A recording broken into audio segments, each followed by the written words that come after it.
भानसैदाबाद में ॻोठाणनि पारां बिजली बंद हुजण ख़िलाफ़ एहतिजाजी मुज़ाहिरो करे धरणो हंयो वियो। बहिराड़ी फीडर 2 जे मुख़्तलिफ़ ॻोठनि जे रहवासियुनि पारां बदरुद्दीन पंवर, धणी बख़्श पंवर, दरिया ख़ान लगारी ऐं ॿियनि जी अॻवाणी में इंडस हाईवे रोड ब्लॉक करे धरणो हंयो वियो।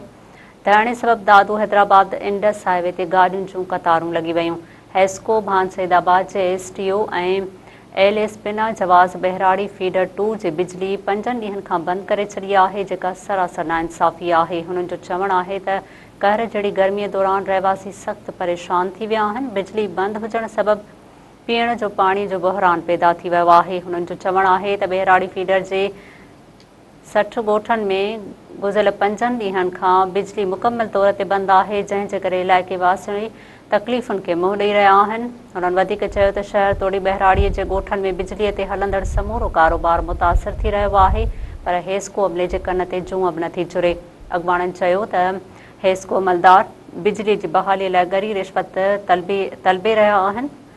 उहो किथां जो इंसाफ़ आहे? बिजलीअ जा बिल बि अदा करण बावजूदि हेस्को अमलदार रिश्वत तलब करे रहिया आहिनि। रिश्वत न ॾियण ते बिजली बंदि करे छॾी आहे।